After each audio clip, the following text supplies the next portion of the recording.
সাফল্য। আমরা সবাই জীবনে সাফল্য লাভ করতে চাই। প্রত্যেক ব্যক্তি এটা চান যে নিজের কর্মক্ষেত্রে তিনি যেন সর্বশ্রেষ্ঠ হয়ে থাকেন। এবার আমাদের মধ্যে কেউ এটা মানুক বা না মানুক, আমরা সবাই এটা জানি। কোথাও না কোথাও নিজেদের মনে মনে আমরা এটা জানি যে আমরা সম্পূর্ণ নই। আর আমরা সবাই পূর্ণতা লাভ করতে চেষ্টা করি। এবার পূর্ণতা প্রাপ্তির এই যাত্রায় সাফল্য কিভাবে লাভ করা সম্ভব?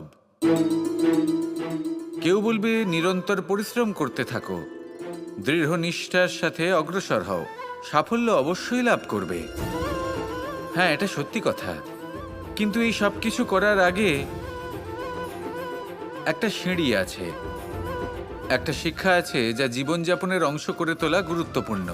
আর সেটা হলো আপনার এটা বোঝা উচিত যে আপনি ঠিক কি ভুল করেন যার জন্য আপনি সাফল্য পর্যন্ত পৌঁছতেই পারেন না।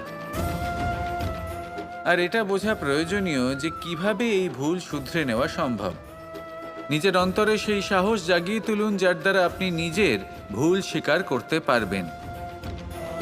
সেই ধৈর্য জাগ্রত করুন যাতে যতই কঠিন হোক না কেন আপনি নিজের ভুল শুধরে নিতে পারবেন।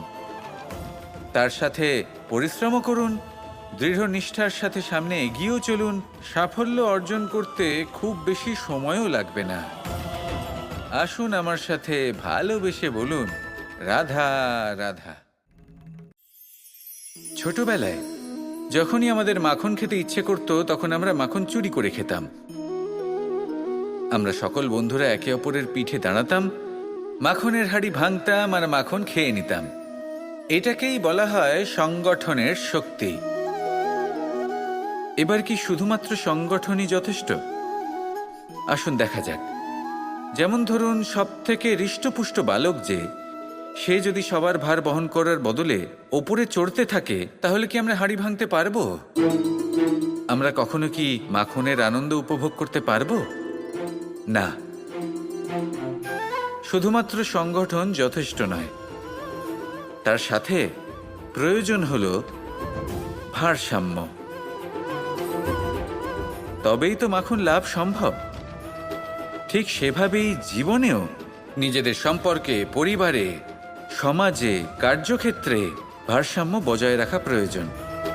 যদি এই ভারসাম্য থাকে আর সংগঠন থাকে তাহলে আমরা সবাই লক্ষ্যের দিকে যেতে পারি, লক্ষ্য লাভ করতে পারি। কিন্তু যদি এই ভারসাম্য না থাকে তাহলে এই সম্পর্কও ভাঙতে থাকবে, পরিবারও ভাঙতে থাকবে, কাজেও বাধা পড়বে আর আমরা লক্ষ্য লাভও করতে পারবো না।